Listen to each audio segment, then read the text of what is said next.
Bueno, este es el módulo 13 del curso de ciencia de la maestría de protección vegetal. Y vamos a dar continuidad con cerrando un poco el capítulo de conclusión que estuvimos charlando el módulo anterior. Como solemos hacer la gente que tiene camino andado, a veces uno dice, bueno, los que somos un poco más sabios, en realidad los que somos un poco más viejos, siempre contamos anécdotas porque entendemos que de alguna manera es responsabilidad pasar experiencias de vida. Entonces, para cerrar un par de conceptos que traté de trasladar en el módulo anterior, que están referidos a, primero, que las hipótesis traten de ser el centro de lo que están investigando. Es una postura particular, sé que es muy racionalista, adhiero a ella, y estoy convencido de esta tesis que estoy defendiendo, que es que el joven investigador necesita de una herramienta que puede utilizar igual o mejor que una persona de experiencia, que es la deducción. Es decir, la capacidad de analizar lo que se conoce y encontrar en esos principios, en esos axiomas, analizando, separando, aquello que aplica, que sirve para solucionar el problema que están tratando. Ese mecanismo de la deducción, ayudado por la lógica, es lo que yo aconsejo. Y eso deriva en las ciencias naturales que se esmeren mucho de escribir muy bien las hipótesis y tener las hipótesis escritas tempranamente, antes de orientar o seguir orientando o seguir buscando más específicamente la revisión de bibliografía. ¿Sí? Y que esas hipótesis sean explícitas para que el evaluador las vea escritas muy probablemente en el formato que le llega de decir, toda carrera hace 3, 4, 5 preguntas que le traslada a los evaluadores. No para decirle cómo hacer las cosas, sería una falta de respeto, es gente muy capaz, pero sí para que si vienen 2 o 3 respuestas distintas, bueno, luego una comisión de grado académico, que es la que decide, pueda de alguna manera comparar las respuestas y entonces por esa razón se le acerca. Seguramente en esas preguntas que se le trasladan hay alguna relativa a la claridad, especificidad y forma de escritura de la hipótesis, de modo que no dejen de explicitarla. Estoy defendiendo que sea el centro, que la explicite, y después he defendido en el último capítulo que la conclusión nuevamente es esa hipótesis, por eso tiene que estar bien escrita, nuevamente es esa hipótesis si ustedes la verifican. Y si muestran que es falsa, si tienen datos para mostrar que es falsa, es la misma hipótesis, nada más que escrita, en sentido contrario, como negativa de que eso sea lo que ustedes midieron. Yo recuerdo que hace unos años atrás, en mi escuela, que mi escuela doctoral fue una de las politécnicas españolas, y recuerdo que luego de haber pasado por allí, no me acuerdo cronológicamente cómo fue, pero me piden un curso de epistemología, o sea, conociendo un programa de intercambio de docentes, creo que fue. Entonces, en vez de ponerme a hablar allí de mis temas de ingeniería agrícola, el área en la que he trabajado siempre, mecánica aplicada, mecanización agraria, en realidad me piden un curso corto de epistemología, de metodología de la investigación, las áreas más o menos que estamos charlando aquí. Entonces fue toda la gente del departamento, realmente, fue el director del departamento, y fue muy interesante. Estaban los alumnos del doctorado y estaba el departamento y otras autoridades asistiendo esos días al curso. Al tanto tiempo, a los tantos meses de eso, me convoca la misma Universidad Politécnica como jurado de una tesis. Entonces, tengo oportunidad de charlar con gente con la cual hice la mayor confianza. Y entonces me cuenta algo así como, con ese formato tan espontáneo y poco eufemístico que tienen los españoles, dice, joder, que has hecho un lío con tu curso. ¿Qué pasa? Que sí, que resulta que yo orientaba a una colega, o no me acuerdo quién lo orientaba, pero que ha venido acá una colega, me decía el segundo en el departamento, ha venido acá una colega llorando, a moco tendido, que no había quien la consolara, porque había terminado su tesis doctoral. Eso, en términos españoles, son 3, 4 años de trabajo. Y entonces se somete normalmente al jurado, pero para una primera lectura, una aprobación en general, la aprobación en específico y la calificación final surge de la defensa de tesis, pero entonces la había circulado, el jurado lo ha aprobado, entonces el estilo del lugar es ir y hacer con esas tesis que ya he explicado, que son largas, que son como un tratado general del tema, y después entra el componente investigativo como uno más, a pesar de ser una tesis doctoral. Resulta que, bueno, se hacen 5, 6 o 7, no me acuerdo, tomos, que el estilo es encuadernarlos como libros de tapa dura con letras doradas inmensas. Joder, un montón de plata. Y aparte de un libro así, pero así todo, teóricamente todavía falta la defensa, de la cual puede surgir el pedido de correcciones. Y dentro de que son los rituales, los europeos son muy de los ritos, todavía la colación de grado del doctorado se disfraza con unas togas y unos birretes que parecen una lámpara de mesa de luz. Y tal, entonces se acostumbra en ese rito a acercarle antes de la defensa una copia de la tesis al director del departamento, que por ahí la mayoría de veces no tiene absolutamente nada que ver, no tuvo, ni tendrá, ni tiene, ni con el jurado, ni con la dirección del trabajo. Y el director, que había asistido unos meses antes a mi curso, vamos a llamarle así, estaba motivado para el lado de la contracción epistémica. Entonces lee la tesis y le dice, bueno, está muy bien, dice, solo hay una corrección que hacer. Sí, no está explicitada la hipótesis. Entonces él le dice, no, está claro lo que hipotetiza, dice, pero no está explicitada, y tiene que estarlo. Y era el director del departamento. Es decir, es el hombre que pesa en las decisiones. De modo que esta colega, una chica joven, entró llorando a la casa del otro colega mío, al despacho, y le dice, ¿qué hago con esto? ¿Qué hago con esto? Y entonces el amigo me consultaba si estuvo bien su decisión. ¿Sabes lo que le he dicho? Sí, como la tesis ya estaba escrita, terminada, encuadernada. Digo, yo le he dicho, mira, coge alguna de las conclusiones, un par de conclusiones, sí, las copias y las pegas al final de los antecedentes con el subtítulo hipótesis de trabajo. ¿Estamos de acuerdo? ¿Qué te parece, Daniel? Me dice. Casi genial, le digo, en esa situación y a esa altura de las cosas. Y no ha sido orientada, sino que realmente de otro, pero es genial lo tuyo, porque entonces la colega solo tenía que cambiar una página. Decía una página, la sacaba, la pegaba, no sé cómo, problema de que compagina eso, y entonces presenta su tesis con el departamento conforme que corrigió, y un poco la culpa era mía. Digo, si lo hacemos antes, el problema va a ser menor. Bueno, vamos a seguir con la presentación esta. Y entonces, a ver, el problema que tengo acá, que otra vez entré mal.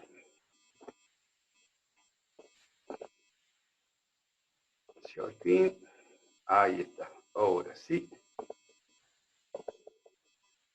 Ahora sí, entré bien. Cada vez que entro mal y no lo aprenderé nunca. Qué pesadura que soy con esto. Ahí estamos.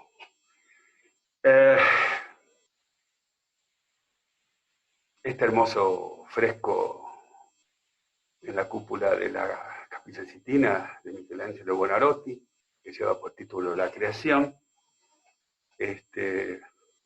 no tiene nada que ver con lo que vamos a hablar, pero a mí me encanta. Y sí, la pregunta que me hago, que les invito a pensar, ¿es la tesis algo divino, por lo tanto infinito y tocado por la mano de Dios, como Buonarroti entendió y quiso comunicar en este fresco inmortal? Mi respuesta es no. No adhiero a lo divino como explicación de nada, soy demasiado racional. No. Por lo tanto, el primer objetivo operacional de una tesis, meterse en la cabeza que es terminarla, por favor. Los atrasos en la tesis, usamos, se acuerdan al principio de la charla, una palabra que me joda pensar, que no han escuchado mucho, que es muy del área pedagógica, es la procrastinación. Es decir, aquella búsqueda incansable de razones por la cual tengo que hacer otra cosa antes que escribir la tesis. para la cual hemos tratado de dar alguna solución. Por ejemplo, que el proyecto sea suficientemente completo como para que no haya que tocarlo más. Si el proyecto es completo, la tesis está escrita. ¿Cómo que va a estar escrita? No, sí, te faltan un par de capítulos. ¿Que cuáles son? Resultados, pero que ya no tiene nada que ver con escribir una tesis. Resultados, análisis estadístico de resultados y análisis y discusión de resultados, que es mi capítulo, el capítulo que ustedes escriben. Entonces, la tesis es más corta. Si ustedes escriben la discusión de resultados, tienen las conclusiones y después empiezan a escribir la tesis, lamentablemente es un formato muy frecuente, alentado generalmente por un orientador que es muy empirista. Y ustedes mismos que le tienen más miedo a la parte experimental de toma de datos que a la parte formal de deducción por la cual llega a una buena hipótesis antes de empezar a hacer la experimentación. Yo creo que ahí está el error de la procrastinación. Es decir, que una vez que vengo de trabajo de campo, laboratorio, análisis, y ya colgué la revisión del libro, resulta que me tengo que poner a revisar el libro porque tengo que hacer una mejor búsqueda para ver con quién termino de discutir. Normalmente las cosas se hacen al revés, lamentablemente. Y eso lleva al atraso, a veces al infinitum, de terminar la famosa tesis. Tesis o trabajo final, bueno, lo que sea que se llame, el objetivo número uno es terminarla. ¿Mm? Esto lo decía, ustedes saben que no me acuerdo, pero yo no sé si no era el propio ente que decía esto. Para empezar, no me olvidé la firma, para empezar un gran proyecto hace falta valentía, ¿no? Para terminar un gran proyecto hace falta perseverancia. Vamos a tomar de nuevo a Jorge Cham, que es aquella persona que trabaja en Stanford, la Universidad de Estados Unidos, y que se dedica a la crítica epistémica de la producción científica de los posgraduandos, toma de solfa, tomada chistosamente. Entonces escribe a modo de folleto lo que él describe como PQS, Post Qualification Slams. Qualification para el sistema americano es cuando yo terminé los cursos de mi posgrado. Por ejemplo, estoy doctorando y el doctorado lleva unos cursos, pero claro, todo doctorado, que es parte del mundo, hasta los que he conocido, los cursos son medio una anécdota, y de hecho en los doctorados de currículum libre a veces no existen cursos porque el doctorando ya tiene la idoneidad para encarar el trabajo de investigación per se. En nuestra facultad es así, en muchas otras también. A veces la comisión de grado académico pide un par de cursos porque ve que le puede faltar, pero acá vamos, el 90% de un doctorado es la tesis, no son los cursos. Pero si los hay, el Post Qualification Slam es el quédate después de haber terminado los cursos, que es común a todas las carreras del mundo que me ha tocado revisar de alguna manera. Es decir, el que no se gradúa en un posgrado es porque no termina la tesis, no es porque no aprueba los cursos que lo califica para encarar la tesis. ¿Cuáles son los síntomas? Dice. Bueno, dice que es la causa número uno del retraso en la graduación, es decir, la procrastinación como problema en la producción de un doctorado. ¿Cuáles son los síntomas? Bueno, incapacidad de mantener el interés en la área de investigación, evitar cruzarse con el director o orientador de tesis, sentarme en la computadora y huevear, para decirlo en rioplatense, estar siempre con una pinta de dormido, cinismo hacia los temas académicos, más voluntad de hablar de fútbol que de temas académicos. ¿Cuánto dura? Bueno, dice que es incurable. Y con un tratamiento importante, y los síntomas van a durar 5 años. ¿De dónde saca esta cifra? Bueno, nos está diciendo en su forma jocosa que la media de graduación para ir al doctorado son de 5 años, cuando realmente podría ser mucho menos. ¿Cómo se trata? Bueno, rescata varias salidas, si usted en el último párrafo abajo a la derecha, los tratamientos experimentales sugieren presión del orientador, y luego una serie de posturas que hacen más a lo psíquico, digamos, para poder apuntar a esto, ¿no? Traducido esto sería SPAC, síndrome post-aprobación de cursos, que, insisto, por más que todo esto me joda por Cham, y por mí también si quieren, y aprovecho sus propuestas, es un problema que es argentino, que es latinoamericano, que es europeo doy fe y que los norteamericanos también lo plantean, y en este caso a través de una universidad prestigiosa como la que es Stanford. Podríamos también llamarle PDT en castellano o en inglés, Permanent Delay Thesis, tesis permanentemente retrasada por aquello de la procrastinación. Vamos a ver, si entonces lo tomamos como una enfermedad, creo que es oportuno, sobre todo en el ámbito que tengo en este caso con ustedes, colegas, diríamos que vamos a revisar un poco la etiología de esta enfermedad del retraso post terminar los cursos. La etiología se le reconocen responsabilidades compartidas entre la genética y la ambiental. ¿Qué queremos decir? Condicionantes necesarios para instalar esta patología de retraso permanente. Bueno, una la hemos citado en charlas anteriores. Es la hipervaloración del componente experimental en desmedro del nivel proyectual. Hemos defendido en varias de estas conferencias como consejo que es muy importante que el nivel proyectual, cuando escribo el proyecto, si no me lo piden porque no me lo exigen, yo lo someta a la evaluación más severa posible. Porque todavía estoy a tiempo de no perder tiempo después y tener que hacer las cosas de nuevo. ¿Y por qué? Porque entonces, si yo escribo los 4 o 5 puntos del proyecto, que se escriben antes, se escriben a priori de la experimentación, la tesis está escrita en un 70, 80, 85% de lo que es literatura. Ya está escrita. Y después de los ensayos, eventualmente ustedes sacarán una cita porque finalmente no voy a discutir con él, o pondrán una cita nueva en los antecedentes porque sí van a discutir con él porque hubo un resultado que no esperaban. Estoy hablando de sacar una cita, poner una cita. No hay que sentarse a escribir un proyecto. La tesis ya está escrita si el proyecto es completo. No dejar el proyecto para después del ensayo experimental. Ese es el consejo. Y en general pasa. ¿Pasa por qué? Y esta es una opinión inductiva mía de conocer muchos casos. Hipervaloran. Le tienen miedo al componente experimental. Les parece que es la parte más importante o más complicada o la que tiene que demandarle a ustedes la mayor atención. Y yo creo que es una equivocación. La ausencia y lectura y defensa del proyecto de tesis, entonces vengo mencionando como una condición necesaria para instalar la patología del retraso eterno de la tesis. Por eso digo, si no está, hay que buscarla. Y una baja presión de evaluación sobre el proyecto.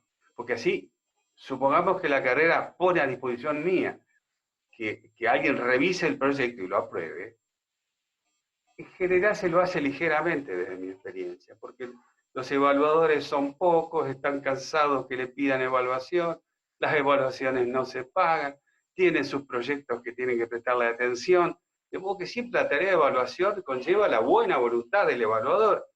Y a la mayoría de los evaluadores le dicen, ¿y esto que me mandás qué es?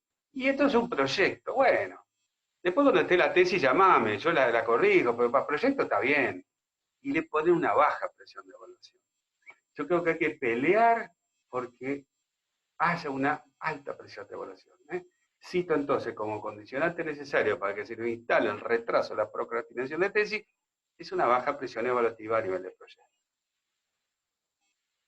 Hay otra condicionante. En general se consideran los cursos como esenciales, cuando en realidad deben ser propedéuticos. Los cursos de un posgrado son aquellos necesarios para habilitarnos a hacer bien la tesis, más en el doctorado. Si quieren la maestría es medio y medio. Pero ¿qué pasa? Venimos a hacer el posgrado, claro, después de graduado, vaya novedad, y ya con unos años más. Y muchos de ustedes con una carrera ya andada. Es decir, ya son fulano de tal, en la vida ustedes, por lo menos en vuestra provincia, en vuestro país, de modo entonces que es humanamente natural que le digan, tenés que hacer un curso y vas a tener que hacer evaluaciones. Uy, como antes de graduarme.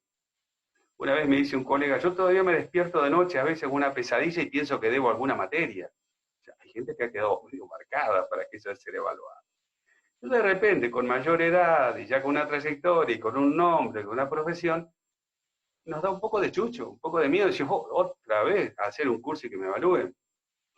Y entonces hay una sobrevaloración de esos cursos de ciencia de evaluaciones. Mi invitación es, desde el primer día que se anotaron y van a hacer una maestría, por favor, piensen en la tesis.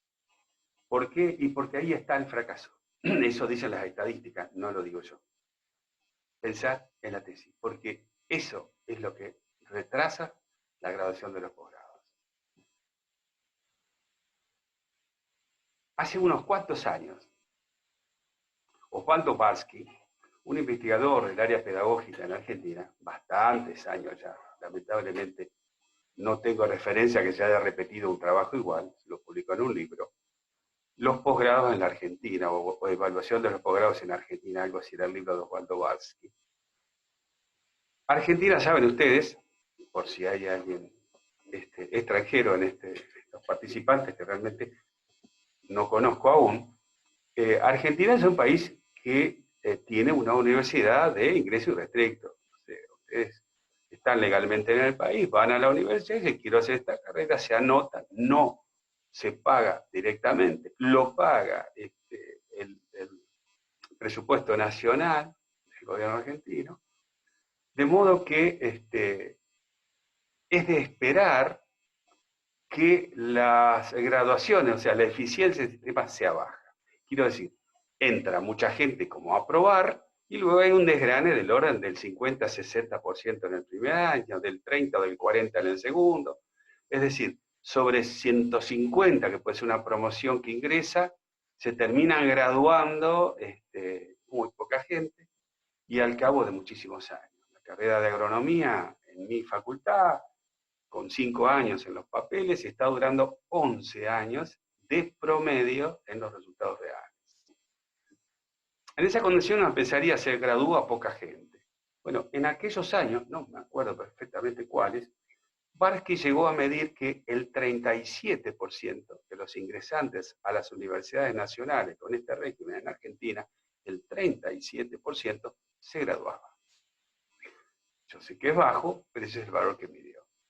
Hizo el mismo relevamiento de datos en el conjunto de posgrados en la Argentina. Los posgrados en la Argentina son diferentes al pregrado, claro. Los posgrados lo hace gente un poco mayor, porque ya se graduó, gente que a veces tiene experiencia laboral. Y una cosa que no me parece menor, todos los posgrados en Argentina son pagos. De una manera u otra, se puede gestionar alguna beca, pero son pagos. O sea, de alguna manera estoy poniendo dinero para hacer algo, no puedo ir a probar a ver qué pasa. O sea que es de pensar que haya mucha contracción a revisar la idea de hacer el posgrado y luego pagar. Ustedes dirán, ¿qué es dable esperar? ¿Cuál es el resultado esperable de esta investigación? Y que los posgrados tengan un número de graduados respecto a los ingresantes bastante mayor que las universidades nacionales abiertas y de libre ingreso y gratuitas. ¿Ustedes saben que no? Frente a aquel 37% del egreso de los pregrados de las facultades, de las universidades nacionales, midió en el conjunto de posgrados en la Argentina un 11% de graduación. Un 11% de graduación, un 89% de deserción de gente que no aprobó los cursos. No, creo que no había ninguno en todo el relevamiento de Barsky, sino que no aprobaban el trabajo de tesis. Esto es muy importante para avalar de alguna manera lo que estoy defendiendo aquí. ¿A dónde? El último punto que rescato como responsable de instalar la enfermedad del delay de la tesis es la falta de idoneidad en la redacción científica dentro de un marco lógico. O sea, la gente que, bueno, tiene continuamente una corrección de la forma que está expresando por parte de su director, de alguien que lo ayuda, como sea, pero que le cuesta, de modo que la contracción, una buena redacción científica, que es lo que estamos tratando de subsanar aquí, puede realmente ser una ayuda para esta enfermedad. Bueno, tampoco la idea es precipitarse, ¿no? Cuando uno va a hacer una tesis, uno de los primeros puntos de importancia es elegir el director. Suele ser una coyuntura problemática, por eso la rescato, y tenemos que preguntarnos, ¿qué busco? ¿Con qué criterio busco al orientador? A veces está cantado, ¿no? En muchos casos uno va y negocia con un equipo de investigación que, bueno, mira, me metí en la carrera, voy a hacer la maestría y de alguna manera aparece un director como lógico, que es el director del proyecto. A veces ese director puede decirnos juiciosamente que no, estoy orientando a mucha gente, búscate otro, a pesar de que trabaje con él y todo. Bueno, no sé, hay que elegir un orientador. Criterios para elegir el orientador. Es aquel señor que escribe el proyecto. No sé si a alguno le puede parecer exagerado esto, pero sinceramente, en mis tantos años de evaluador, yo me he enterado que algunas facultades, justamente las que más suelen ganar becas doctorales y demás en mi universidad, el proyecto lo escribe el director. Pero ¿cómo? Digo yo, si está haciendo un doctorado la persona, quiere decir que cuando se gradúe tiene la idoneidad para dirigir proyectos. ¿Y cómo va a dirigir la escritura de un proyecto cuando nunca escribió? Porque el proyecto de doctoral de él se lo escribió. La contestación que he tenido cuando planteo esto frente a estas facultades. Lo que pasa es que la competencia por las becas doctorales es muy grande. Y el alumno que se presenta es un doctorando, o sea, supuestamente una persona joven que todavía no tiene una trayectoria. Tenemos que ir a la competencia general con un proyecto que fue escrito por primera vez por una persona joven y sin demasiada experiencia. Es como regalar mucho puntaje y nunca te lo van a aprobar. De modo que gana ahí el pragmatismo de decir, no, el proyecto lo escribe yo, dice el director. Usted firma abajo. ¿Por qué? Porque tenemos que ir a competir. ¿Y va a competir con qué? Con el currículum del orientador, en el caso de la beca doctoral es muy importante, pero luego el puntaje que emerge del mismo proyecto. Entonces, eso hace una bastardización, a mi juicio. Lo ideal, la idea de doctorarme, es que empieza por probar que puede escribir un proyecto. Y que ese proyecto, como hemos defendido, tenga una presión evaluativa importante. Ante esta queja, frente a quienes defienden de cómo se hacen las cosas por cuestiones pragmáticas, suelen decirme, no, ¿sabes lo que pasa? Tenés razón. Pero lo que hacemos, los directores, es que, bueno, tempranamente empezamos a exigirle una tarea en redacción científica que pasa por empezar a escribir comunicaciones para congreso y algún día tratar de ser responsables de un artículo científico a publicar en Impacto. Eso lo favorecemos tempranamente, pero el proyecto, reconoce, no lo escribe. Yo, mi consejo es, el director no tengo que elegirlo por el criterio que es el que proyectos más lindos escribe, o más bola me da para escribirlo él, si es que yo no quiero. No me parece que sea lo correcto. Otra idea es, bueno, ¿quién es el director? Y un amigo en serio, che, fulano, eso es un amigo, se va a sentar a trabajar conmigo. No importa que tenga mucha tarea, si él me dirige, si yo vagueo un poco, él se va a sentar y va a escribir conmigo. No creo que sea un criterio. Otro, alguien que sabe, está bien hasta ahí, y es tan responsable que si no lo hago yo, lo hace él. Esta es una consigna de otro vago para elegir el director, o alguien que no se tiene confianza. ¿eh?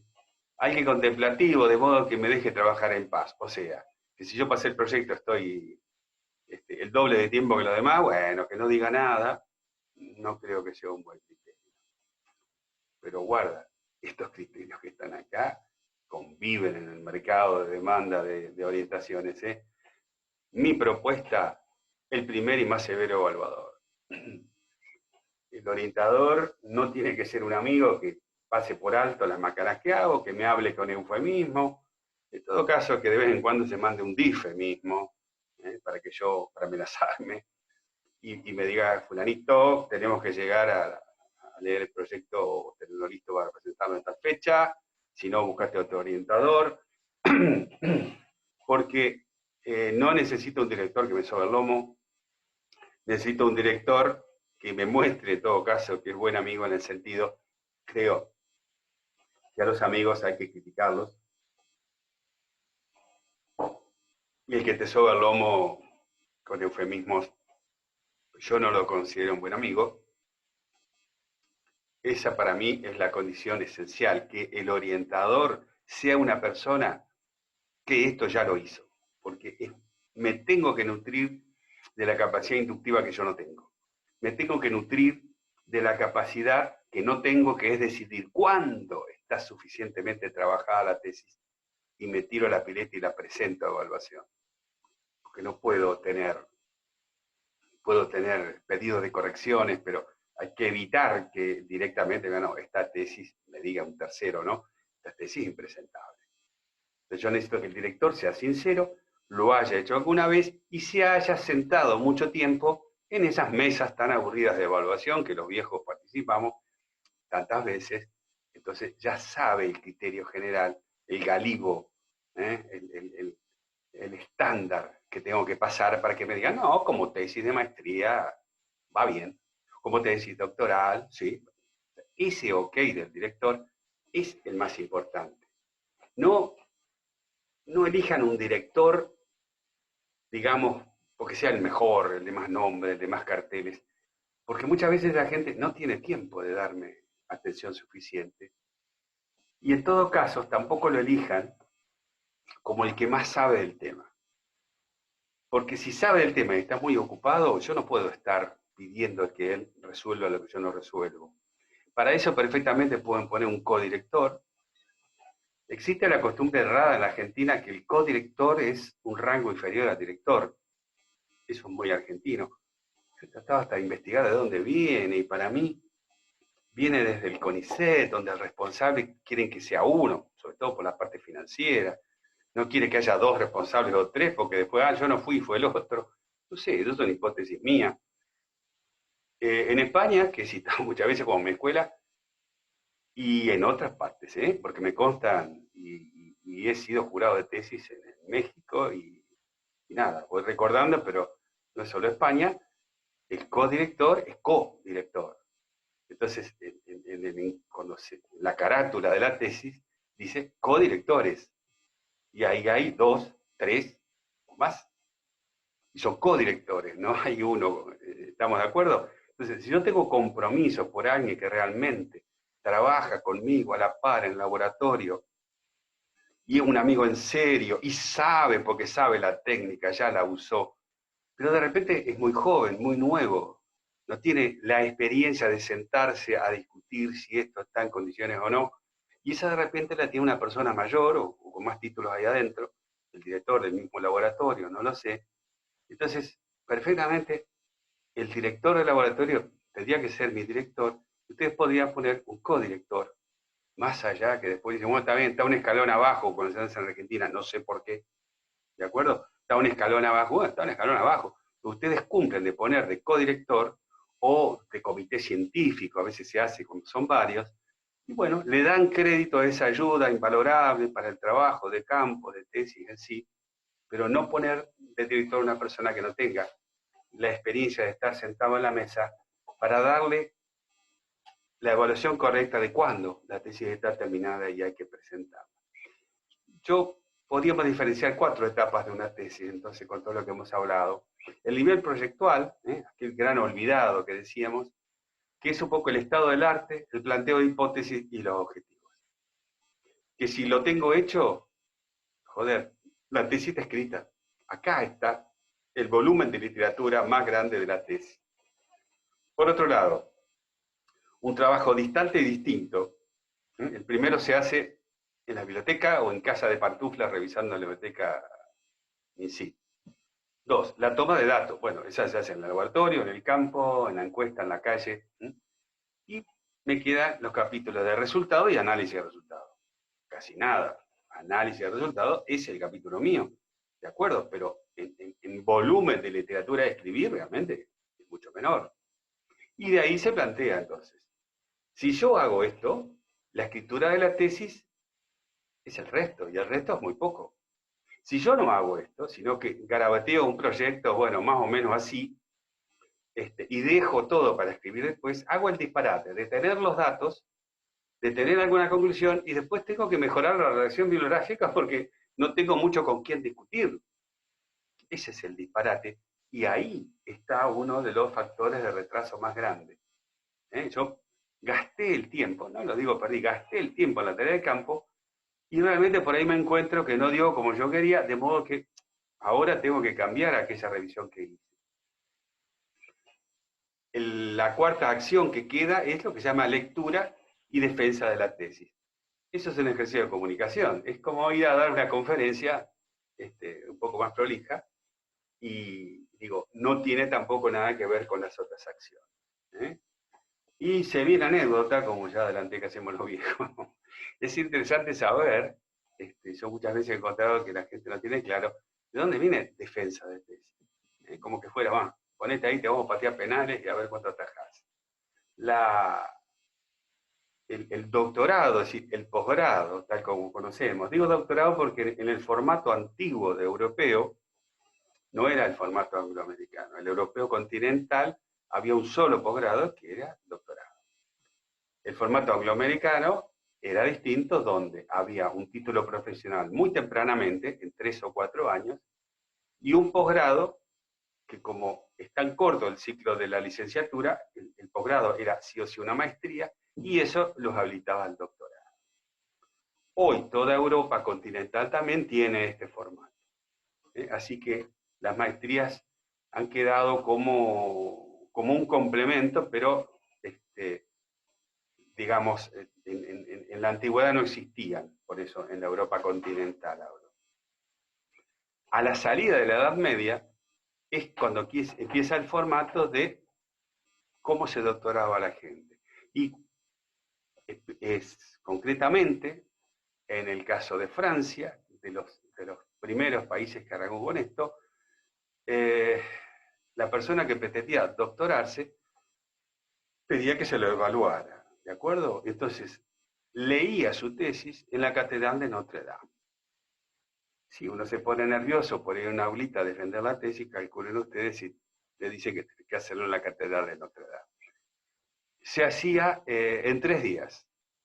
El primer día, el potencial doctorando, perdón, y se invitaba a la comunidad de doctores que residía en el país o que viniera donde quiera a escuchar la tesis.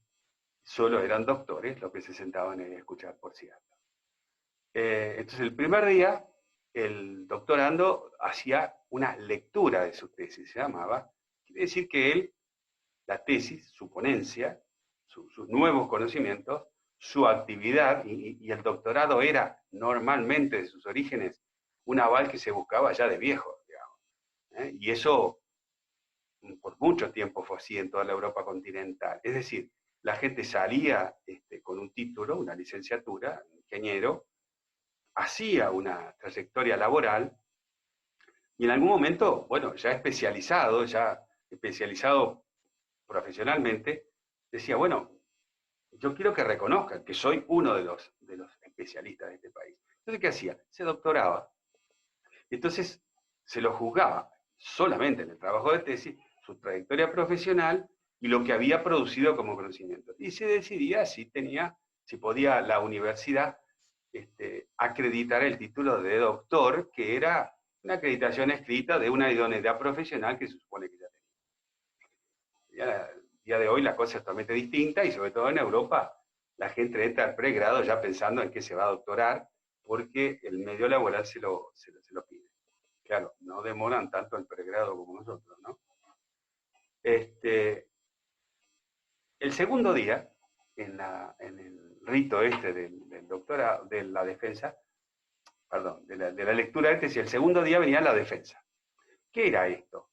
Venía un señor, un personaje, que estoy seguro que todos el nombre lo conocen, el abogado del diablo. ¿Qué hacía el abogado del diablo en ese segundo día de reunión en la Catedral de Notre Dame con el que se estaba pretendiendo doctorar? No venía a corregirlo, venía a decir que se equivocó. O sea, el abogado del diablo tenía que buscar algo que estuviera en contra de la posibilidad de que se le diera el título de doctor. Entonces, el segundo día el abogado del diablo exponía todo lo largo que su capacidad le diera para decir por qué no debieran darle el título de doctor. La gente se iba y el tercer día la comunidad de doctores decidía si doctoraba o no. Tomaba en cuenta las dos cosas. O sea que la defensa de tesis se producía el segundo día, muy por aparte de la lectura, donde el abogado del diablo lo enfrentaba y le decían que se había equivocado, y el potencial doctorando se defendía diciendo, no, mire usted, interesante lo suyo, pero fíjese por qué mi punto de vista es el que tiene que prevalecer. De ahí quedó estas dos etapas que en toda universidad europea al día de hoy se sigue respetando, donde la lectura es la lectura y nadie habla, todo el mundo es chito, una comunicación, una conferencia. Y en la segunda etapa, 5 jurados generalmente tienen medio como la obligación de hacer un poco de abogado del diablo, ¿no? Incluso he ido a muchas tesis europeas y típicamente a veces el jurado, lo primero que hace el jurado es felicitarlo, ¿no? Corresponde a toda norma protocolar, lo felicito a usted por la interesante tesis, pero luego algunos llegan a decir, es que estoy obligado a hacerle preguntas, disculpe, en España, o qué, si no estoy pintado acá con esa espontaneidad que suelen tener, para no estar pintado acá como jurado, yo tengo, y a veces, no sé, cuando la tesis realmente es excelente, las correcciones son un tanto pueriles, ¿no? No sé, de algún error de sintáctico en algún lado que le recomienda que en el futuro lo tenga en cuenta. Cuando lo publique, suelen decir que a mí no me gusta porque quiere decir que le dan más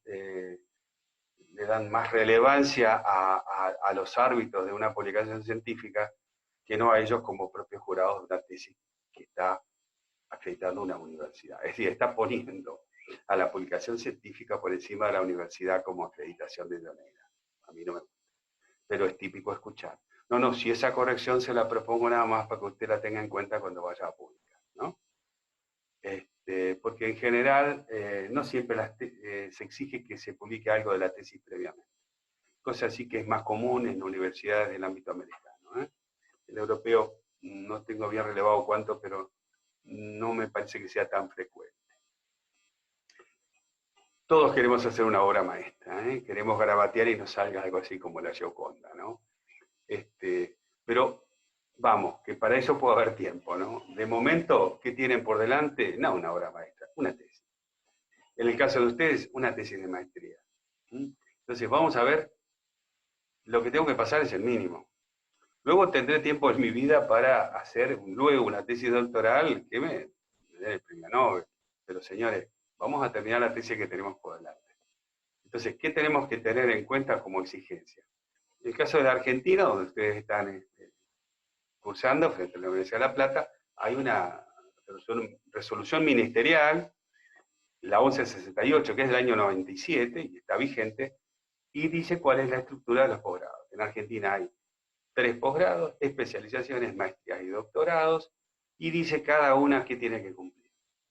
Es la primera resolución suprauniversitaria, o sea que esto lo tienen que cumplir todas las universidades del país, y si alguien quiere saber formalmente qué tiene que pedir una carrera, antes de ponerse a discutir con nadie o con el director, pegarse una leída, porque está establecido lo que cada carrera debe exigir en cada uno de los 3 niveles de posgrado que tiene la Argentina. Después habrá una ordenanza en la universidad que yo estoy, por la cual estoy postulando al título de magíster, en este caso ustedes en la Universidad Nacional de La Plata. Hay una ordenanza que no me puse el número por aquí, 160 si no me acuerdo, pero se busca, se recupera, y la universidad da un marco de, digamos, ya más específico, siempre dentro de la resolución ministerial anterior.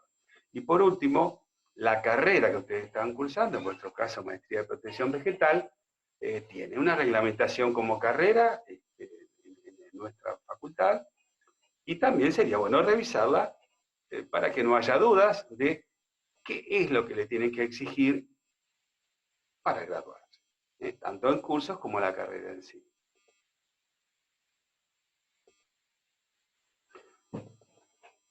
Bueno, yo creo que aquí podemos cerrar este módulo y cómo se van a distribuir los tiempos para, para consultas. ¿Habrá o no evaluación? Realmente no lo sé. Esto es un poco para amenazarlo simplemente, incentivarlo desde el punto de vista didáctico, vamos a llamarlo. Pero lo conversaremos con la directora de la carrera y nos ingeniaremos cómo se podrá hacer esa evaluación. También ella les hará llegar un material de lectura previa, normalmente por vía de correo electrónico, que lleva incluido algunos papers que son incentivadores, disparadores de problemáticas relativas a la evaluación científica, y va incluido un libro que ya se ha hecho público, que tiene un par de ediciones, que lleva por nombre Ciencia, casi como el curso, de los griegos al Impact Factor, y más o menos siempre ha sido un texto de este tipo de curso, que con algunos temas más relativos a, sobre todo, a un poco de historia, más de historia de la ciencia, la podrán encontrar en ese libro como lecturas previas. O sea que queda faltando establecer horarios para consultas que supongo que serán vía WhatsApp. Tengo entendido que ahora se puede compartir hasta 8 comunicaciones juntas, que serán en un horario temprano. En este momento estoy residiendo en un lugar que no tiene muy buen servicio, sobre todo en lo que hace a fluctuación de Internet. Por lo tanto, necesito temprano que se levante todo el mundo, porque tenemos agravado la situación de que con esto de las cuarentenas, de no salir, en todos lados del mundo se está usando excesivamente la Internet y los sistemas no soportan mucho la sobrecarga. Quedo entonces a la disposición de ustedes y ya veremos la primera oportunidad de vernos, porque ahora cada despedida es, bueno, ¿cuándo no nos vemos? La próxima vez trataremos de vernos. Gracias por su atención.